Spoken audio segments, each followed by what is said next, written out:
आणि आता बातमीपत्रात पाहणार आहोत आंतरराष्ट्रीय बातम्या वेगवान स्वरूपात जगाच्या पाठीवर या बुलेटिनमध्ये। राष्ट्राध्यक्ष व्लादिमीर पुतीन हे ईस्टर सेवांसाठी हजर होते। युक्रेनमध्ये रशियाच्या विशेष लष्करी ऑपरेशनचे समर्थक रशियन ऑर्थोडॉक्स चर्चचे प्रमुख पॅट्रियार्क किरिल यांच्या नेतृत्वात मॉस्कोच्या क्राइस्ट द सेव्हियर कॅथेड्रलमध्ये ईस्टर सेवांसाठी उपासकांसोबत पुतीन सामील झाले। सेवा सुरू होण्यापूर्वी राज्य टेलिव्हिजनवर प्रसारित केलेल्या एका व्हिडिओ संदेशाद्वारे किरिल यांनी प्रार्थना करण्यास सांगितली, जेणेकरून शांतता, सर्वसामान्यांसाठी सुरक्षित आणि चांगलं जीवन, बंधुत्वाचे संबंध पुन्हा आपल्या लोकांना एकत्र आणतील, जे एकेकाळी संयुक्त रशियाचा एक महत्त्वपूर्ण भाग होता। रशियन राष्ट्राध्यक्ष व्लादिमीर पुतीन शनिवारी माससाठी मॉस्कोच्या क्राइस्ट द सेव्हियर कॅथेड्रलमध्ये ऑर्थोडॉक्स उपासकांसोबत सामील झाले होते। युक्रेनमधील रशियाच्या विशेष लष्करी कारवाईचे समर्थक रशियन ऑर्थोडॉक्स चर्चचे प्रमुख पॅट्रियार्क किरिल यांच्या नेतृत्वाखाली या लिटर्जीचं नेतृत्व करण्यात आलं। या ईस्टर सेवा शनिवारी उशिरा सुरू झाल्या आणि रविवारपर्यंत हा उत्सव चालणार आहे। पांढऱ्या पोशाखातील मौलवी विस्तीर्ण कॅथेड्रलमधून फिरत होते, तसंच धूम्रपान सेन्सर फिरवत होते, तर एक गायक चर्चमध्ये गायन आणि मंत्रोच्चार करत होता। बहुतेक पाश्चात्य चर्चनं 9 एप्रिल रोजी ईस्टर साजरा केला, मात्र ऑर्थोडॉक्स चर्च वेगळ्या कॅलेंडरला मानतात। युक्रेनवर रशियाच्या आक्रमणानंतर हे सलग दुसरं वर्ष आहे जेव्हा ईस्टर रविवारचा दिवस सैनिक कुटुंबापासून लांब आहेत, पण युक्रेनच्या सशस्त्र दलाच्या कमांडरनं शनिवारी कीवच्या उत्तरेकडील सैन्य तळावर केक पाठवण्यात आले आणि तिथे ईस्टर साजरा करण्यात आला। त्यामुळे सैनिक थोडे सुखावले। सध्या युद्ध सुरू असल्यानं सैनिक घरी जाऊ शकत नाहीयेत आणि आम्ही त्यांचे धन्यवाद मानण्याकरता त्यांना थोडा आनंद देण्याकरता ईस्टर साजरा केला, असं लेफ्टनंट जनरल सेर्ही नायेव म्हटलेत। असं सैनिकांसाठी 15,000 केक मागवण्यात आले होते। कीवच्या उत्तरेकडील सीमेजवळचा भाग बेलारूसला लागून आहे। इजिप्तचे कॉप्टिक ऑर्थोडॉक्स ख्रिश्चन हे येशू ख्रिस्ताच्या पुनरुत्थानाचा उत्सव साजरा करण्यासाठी शनिवारी चर्चमध्ये एकत्र जमले। इजिप्तमधील कॉप्टिस मुख्यत्वे मुस्लिम देश जगातील सर्वात प्राचीन ख्रिश्चन समुदायांपैकी एक आहे। पवित्र शनिवारच्या मासला उपस्थित राहिल्यानंतर विश्वासूंनी ईस्टरची सुरुवात झाल्याबद्दल आनंद व्यक्त केला। ही सुट्टी 55 दिवसांच्या उपवासाच्या शेवटी येते, ज्या दरम्यान कॉप्टिक ऑर्थोडॉक्स विश्वासू मांस, मासे किंवा दुग्धजन्य पदार्थ वर्ज्य करतात। यावर्षी उपवास अंशतः रमजानसह ओव्हरलॅप झाला आणि महिनाभराचा कालावधी, ज्या दरम्यान मुस्लिम सूर्योदयापासून सूर्यास्तापर्यंत उपवास करतात। पवित्र अग्नी समारंभ म्हणजेच होली फायर एक प्राचीन आणि गूढ विधी आहे, जो साजरा करण्यासाठी यावर्षी इस्रायली पोलिसांसोबत तणाव निर्माण झालाय। एक सहस्त्राब्दी वर्षाहून अधिक काळ टिकून राहिलेल्या वार्षिक समारंभात येशूच्या थडग्याच्या मध्यभागी काही चमत्कारिक मार्गाने पेटलेली ज्योत जवळच्या आणि दूरच्या ग्रीक ऑर्थोडॉक्स समुदायांमधील उत्कट अनुयायांच्या मेणबत्त्या पेटवण्यासाठी वापरली जाते। इस्रायलनं सामान्यतः बहुभाषिक गुदमरल्या जाणाऱ्या जमावामध्ये फक्त 1800 लोकांमध्ये पिळून काढल्याचा अनुभव मर्यादित केलाय। 1834 मध्ये कार्यक्रमात झालेल्या चेंगराचेंगरीत शेकडो लोकांचा मृत्यू झाला होता, तर 2 वर्षांपूर्वी देशाच्या उत्तरेकडील एका खचाखच भरलेल्या ज्यू पवित्र स्थळावर झालेल्या अपघातात 45 लोकांचा मृत्यू झाला होता। युक्रेनचे अध्यक्ष व्लादिमीर झेलेन्स्की यांनी शनिवारी सांगितलं की शुक्रवारी रशियन क्षेपणास्त्र हल्ल्यानंतर सोलोव्यास्कमध्ये बचाव कार्य अद्याप सुरू आहे। दुर्दैवानं घरांच्या ढिगाऱ्याखाली आणखी मृतदेह असल्याची माहिती झेलेन्स्की यांना त्यांच्या व्हिडिओद्वारे दिली। या हल्ल्यासाठी जबाबदार असलेल्यांपैकी कुणालाही माफ केलं जाऊ शकत नाही किंवा विसरलं जाऊ शकत नाही, असंही झेलेन्स्की म्हटलेत। युक्रेनच्या पूर्वेकडील सोलोव्यास्क शहरावर रशियन क्षेपणास्त्र हल्ल्यातील मृतांची संख्या शनिवारी 11वर पोहोचली, कारण बचाव पथकांनी इमारतीच्या ढिगाऱ्यात अडकलेल्या लोकांपर्यंत पोहोचण्याचा प्रयत्न केला असल्याचं युक्रेनियन अधिकाऱ्यांनी सांगितलं। झेलेन्स्की यांनी फ्रान्सचे अध्यक्ष इमॅन्युएल मॅक्रॉन यांच्याशी झालेल्या दीर्घ फोन संभाषणावर देखील भाष्य केलं। या संभाषणादरम्यान युक्रेनच्या शांतता सूत्राबद्दल चर्चा त्यांनी केली।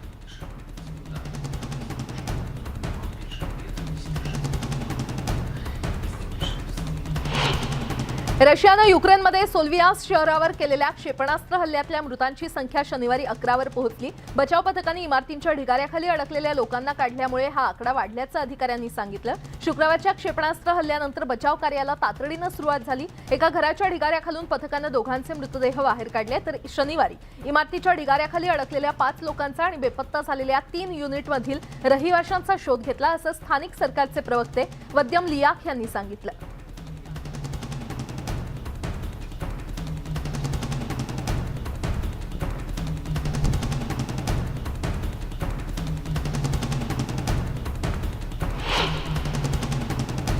शनिवारी सिम्फेरोपोल येथे स्टेडियममध्ये रशियन सैन्यासाठी सैन्य भरती कार्यालय उघडण्यात आलं। मोबाईल कार्यालयातील सेवा कर्मचाऱ्यांनी प्रचारात्मक पत्रकं दिली आणि कराराच्या आधारावर सैन्यात सामील होण्यास इच्छुक असलेल्यांना तपशील समजावून सांगण्यात आला। लहान बंदुका, ग्रेनेड आणि ऑप्टिकल रायफल्ससह शस्त्रांचं प्रदर्शन या ठिकाणी मांडण्यात आलं होतं, ज्यामध्ये लोक शस्त्र पाहू शकतात आणि त्याबद्दल प्रश्न विचारू शकतात। 18 ते 60 वर्ष वयोगटातील रहिवासी रशियन सैन्यात सहभागी होऊ शकतात।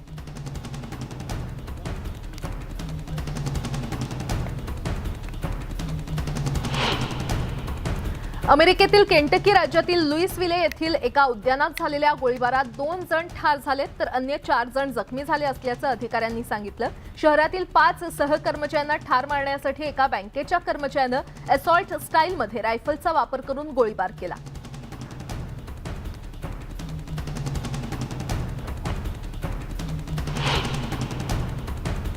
लॉस एंजेलिसमध्ये शनिवारी हजारो निदर्शकांनी गर्भपात अधिकारांच्या नवीन कायद्याविरोधात न्यायालयासमोर निदर्शनं केली। यूएस सुप्रीम कोर्टानं नियम बदलण्यास विलंब केल्यावर 1 दिवसानंतर या रॅलीचं आयोजन करण्यात आलं, ज्यामुळे गर्भपात औषध मिफेप्रिस्टोन वापरणं आणि वितरित करण्यावर मर्यादा आली आहे। न्यायालयानं या प्रकरणी सविस्तर आढावा घेऊन मर्यादेवर पूर्णविराम दिला। एक उच्च प्रोफाईल यूएस अटर्नी आणि आंदोलनकर्ती ग्लोरिया ऑलरेड म्हणाली की तिला वैज्ञानिकदृष्ट्या हा निर्णय प्रचलित हवा होता। लॉस एंजेलिसमधील फ्रीडम सोशलिस्ट पार्टीचे शाखा संयोजक वॅल कान्सन म्हटले की महिलांच्या गर्भपात हक्कांवरील कायद्याला आपल्याला शक्यतो प्रत्येक स्तरावर विरोध करणं आवश्यक आहे। उपराष्ट्रपती कमला हॅरिस लॉस एंजेलिसमधील एका रॅलीमध्ये अचानक सहभागी झाल्या होत्या आणि त्यामुळे अनेक जण आश्चर्यचकित झाले।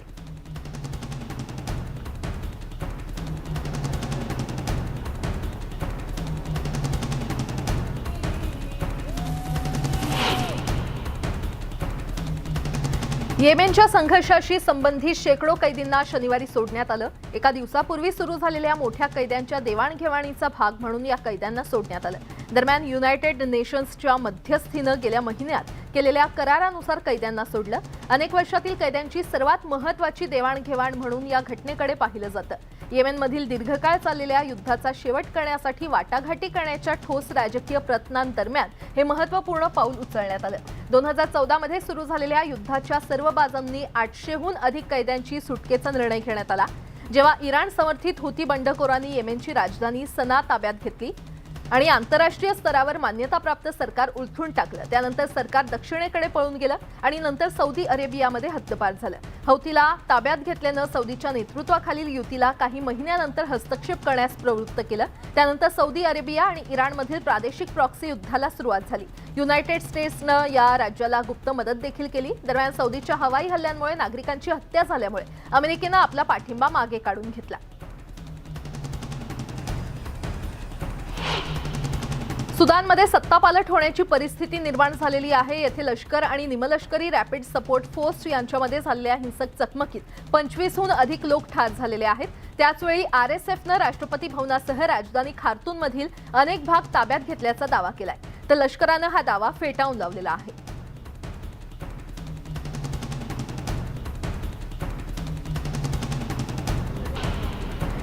सुदानचे सैन्य आणि शक्तिशाली निमलष्करी दल गुंतल्यानंतर जखमी लोकांना शनिवारी खार्तूममध्ये वैद्यकीय मदतीसाठी आणलं जात होतं। या चकमकीत किमान 3 जण ठार झाले आणि 10 ते 12 जण जखमी झालेत। या चकमकींमुळे सशस्त्र दल आणि रॅपिड सपोर्ट फोर्स ग्रुप यांच्यातील अनेक महिन्यांचा तणाव वाढलाय। जोरदार गोळीबाराचा आवाज राजधानी खार्तूम आणि तिची भगिनी शहर ओमदुरममध्ये दिवसभर ऐकू येत होता, जिथे लष्करी आणि आरएसएफनं सत्तापालट झाल्यापासून हजारो सैन्य जमा केलंय। सैनिकांनी पिकअप ट्रकवर बसवलेल्या मशीन गनमधून गोळीबार केला आणि त्यांना खार्तूमच्या रस्त्यावर टाक्या दिसल्या। लष्करानं सांगितलं की त्यांनी राजधानी आणि आसपासच्या आरएसएफ स्थानांवर विमानं आणि ड्रोनमधून हल्ले केले।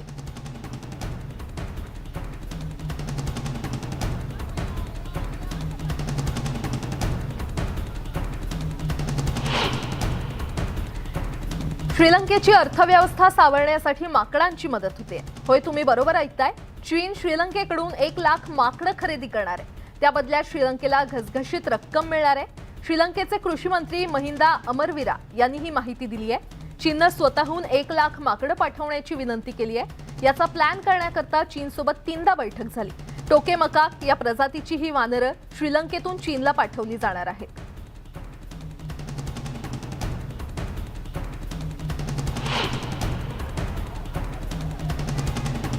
जपानचे पंतप्रधान किशिदा फुमिओ यांच्या शनिवारच्या प्रचार सभेत अज्ञात इसमानं बॉम्ब फेकला, त्यामुळे एकच खळबळ उडाली। या हल्ल्यात किशिदा फुमिओ थोडक्यात बचावले। हल्ल्यानंतर त्यांना सुरक्षा रक्षकांनी सुरक्षित ठिकाणी हलवण्यात आलं। एका संशयिताला पोलिसांनी अटक केली असून अधिक तपास सुरू आहे।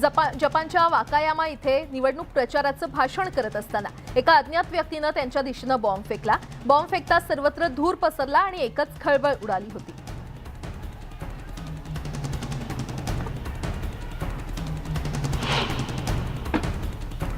स्पेनमधील बीट्रीज फ्लेमिनी ही महिला 500 दिवस एका गुहेत राहून बाहेर आली आहे। या 500 दिवसांमध्ये तिचा बाहेरील जगाशी काहीही संपर्क नव्हता। तिने जेव्हा गुहेमध्ये प्रवेश केला तेव्हा रशियानं युक्रेनमध्ये घुसखोरी केली नव्हती आणि जग कोविड महासाथीच्या विळख्यात सापडलं होतं। गुहेत राहणं या बीट्रीज फ्लेमिनी यांच्या प्रयोगाचा एक भाग होता। यावेळी शास्त्रज्ञांची त्यांच्यावर बारकाईनं नजर होती। गुहेतून बाहेर निघाल्यानंतर त्या म्हणाल्या की मी 21 नोव्हेंबर 2021 रोजी या गुहेमध्ये शिरले आणि आजही तोच दिवस जगते। या दिवसानंतर जगात काय घडलं याची मला अजिबातच कल्पना नाही। बीट्रीज फ्लेमिनी यांचं वय आता 50 वर्ष आहे। त्यांनी गुहेमध्ये प्रवेश केला तेव्हा त्या 48 वर्षांच्या होत्या। 70 मीटर खोल गुहेमध्ये त्यांनी त्यांचे 500 दिवस वास्तव्य केलं।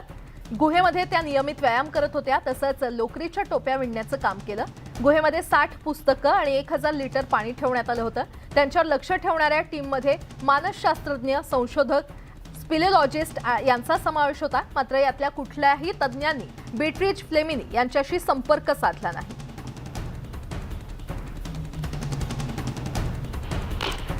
यासोबतच इतरही काही आंतरराष्ट्रीय बातम्या पाहणार आहोत। तुर्तास एक छोटासा ब्रेक घेऊन लगेचच परत येतोय। पाहत रहा न्यूज 18 लोकमत।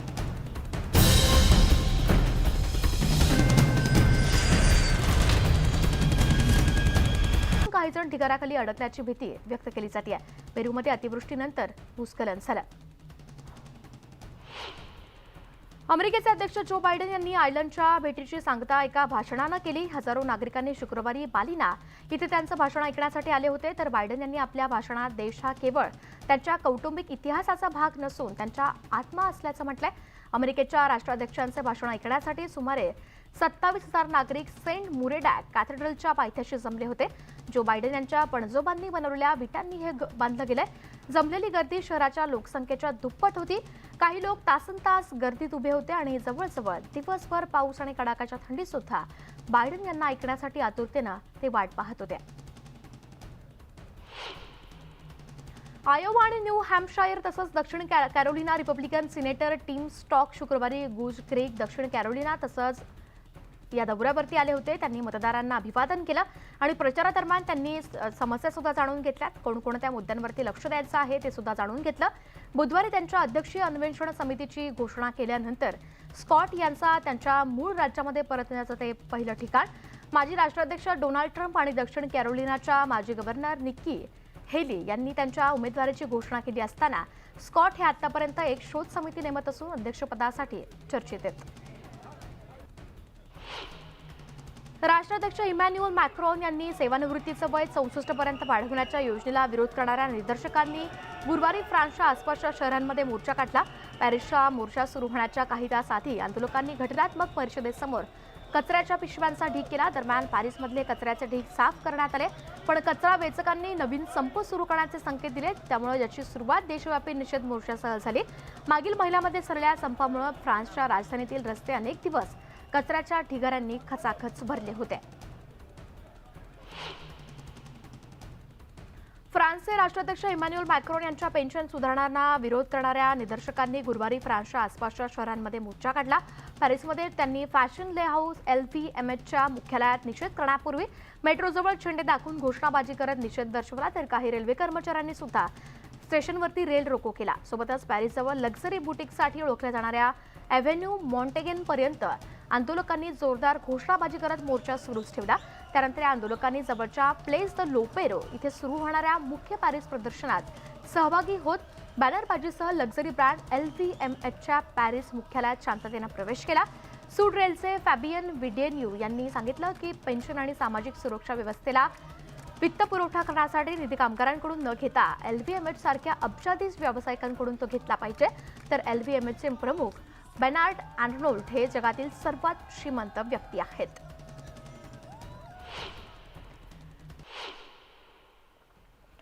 रशियाचे राष्ट्राध्यक्ष व्लादिमीर पुतीन यांनी शुक्रवारी एका नव्या कायद्यावरती स्वाक्षरी केली, ज्यानं युक्रेनमध्ये रशियाच्या लष्करी कारवाई दरम्यान अधिकाऱ्यांना मसुदा आणि राखीव लोकांना नोटीस जारी करण्याची परवानगी दिली. पुतीन यांनी कायद्यामध्ये स्वाक्षरी केलेलं विधेयक सरकारी दस्तऐवजांच्या अधिकृत रजिस्टरवरती प्रकाशित करण्यात आलं. तर रशियाच्या संसदेच्या वरच्या सभागृहानं बुधवारी ड्यूमा राज्यात रशियन खासदारांनी मान्यता दिल्यानंतर नवे विधेयक त्वरित मंजूर केलं. प्रादेशिक गव्हर्नर पावलो किरिलेन्स्को यांच्या म्हणण्यानुसार शुक्रवारी दुपारी रशियन सैन्यानं S-300 क्षेपणास्त्रांनी स्लोवाईकांसवरती हल्ला केलाय. या हल्ल्यानंतर मृतांचा आकडा 5 वरती गेला, तर 15 लोक जखमी झाले असून 7 जण अजूनही ढिगाऱ्याखाली अडकलेत. या हल्ल्यामध्ये 5 बहुमजली इमारतींसह 5 खासगी घरं, 1 दुकान आणि इतर नागरी इमारतींचाही समावेश आहे. तर आपत्कालीन सेवा घटनास्थळी दाखल असून युद्धक पातळीवरती प्रयत्न सुरू आहेत. युक्रेनचे राष्ट्राध्यक्ष व्लादिमीर झेलेन्स्की यांनी यांच्या रात्रीच्या व्हिडिओ संभाषणाद्वारे या हल्ल्यावरती प्रतिक्रिया व्यक्त केली. पीडितांच्या कुटुंबियाकडे शोक व्यक्त केला आणि ईस्टरच्या आधीचा 1 तासही रशियन हत्या आणि दहशतवादाविषयी गेलं नाही, अशी प्रतिक्रिया आणि दुःख झेलेन्स्की यांनी व्यक्त केलं. ख्रिश्चन ऑर्थोडॉक्स उपासकांनी शुक्रवारी युक्रेनची राजधानी कीव्हमधल्या सेंट मायकेलच्या गोल्डन डोम या प्रार्थनास्थळी गुड फ्रायडे मासला हजेरी लावली. समारंभाचं नेतृत्व युक्रेनियन चर्चचे प्रमुख मेट्रोपॉलिटन एपिफॅनियस वन यांनी केलं. तर सेंट मायकलच्या गोल्डन डोम प्रार्थनास्थळाचे आर्किमांड्राईट फादर लेव्हरेंटी झिवचिक हे म्हणालेत की रशियाविरुद्ध युद्ध सुरू असून सुद्धा ऑर्थोडॉक्स ईस्टरसाठी आणि त्यांची प्रार्थना आणि सोबतच धार्मिक विधी प्रत्येक वर्षी सारखाच असतो, परंतु आता युद्धानंतर परिस्थिती खूप कठीण असल्याचं त्यांनी सांगितलं. तर युक्रेननं रशियन सैन्याविरुद्ध लढा सुरू ठेवल्यानं यावर्षी सुद्धा अनेक कुटुंब ईस्टरसाठी एकत्र जमू शकणार नाहीत, असं सुद्धा ते म्हणाले. दरम्यान ईस्टर संडेचा उत्सव शनिवारी रात्री उशिरा सुरू होणार असून रविवारी पहाटेपर्यंत हा उत्सव सुरू राहील. युद्धामुळे आणि राजधानीतील कर्फ्यूमुळे अनेक चर्चला मोठ्या प्रमाणात नागरिकांची उपस्थिती दिसणार आहे, असं फादर लॅव्हरेंटी झिवचिक यांनी सांगितलंय. तरी सुद्धा पुजारी नेहमीप्रमाणे उत्सव साजरा करतील आणि अधिकाधिक लोकांनी रविवारच्या मासला उपस्थित राहावं, सोबतच अशी विनंती फादर लेव्हरेंटी यांनी केली. युरोपमधील बदलत्या सुरक्षेच्या वातावरणामुळे नॉर्डिकला सतत चिंता भेडसावतीये. रशियाच्या सीमेवरती राहणाऱ्या फिन्सना त्यांच्या सैन्यावरती पूर्ण विश्वास आहे. पूर्वेकडील इमात्रा शहरातील रहिवाशांचं म्हणणं आहे की फिनिश सैन्य आणि सोबतच नाटो सीमेच्या पलीकडच्या कोणत्याही आक्रमणास प्रतिबंध करण्यास सक्षम असतील. नाटो हा एक मजबूत संघटना आहे, परंतु आमच्याकडे खूप मजबूत सैन्य आहे. शहर नियोजक अधिकारी एर्की जोहिक हे म्हणालेत की रशियामुळे इथे एक अतिशय आधुनिक सैन्य आहे. 1 दशकाहून अधिक काळ शहरामध्ये वास्तव्यास असलेल्या पेन्शनर हेलिनो एस्पेडो यांनी सुद्धा आपली भावना व्यक्त केली. त्या म्हणाल्या की फिनिशर सैन्यावरती विसंबून आहे, त्यामुळं आपण सगळ्यांनी आपल्या देशाचं रक्षण करू शकतो असं म्हणावं आणि मला अजिबात भीती वाटत नाही. तर सुरक्षेच्या कारणास्तव शहरापासून काही किलोमीटर अंतरावरती फिनलंड देशाच्या रशियाच्या लांब सीमेवर काटेरी कुंपण सुद्धा बांधण्यात आलं.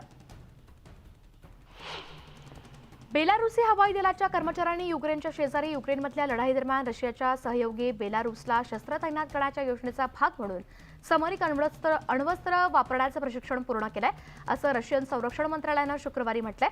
मंत्रालयानं एक व्हिडिओ सुद्धा जारी केलाय. यामध्ये बेलारशियन पायलटनं सांगितलं की रशियामधल्या प्रशिक्षण कोर्सनं बेलारशियन हवाई दलाच्या Su-25 ग्राउंड अटॅक जेट्सच्या क्रूला शस्त्र वापरण्यासाठी आवश्यक कौशल्य दिली आहेत. रशियाचे अध्यक्ष व्लादिमीर पुतीन यांनी गेल्या महिन्यात घोषित केलंय की मॉस्कोनं बेलारुसमध्ये काही सामरिक अण्वस्त्र ठेवण्याची योजना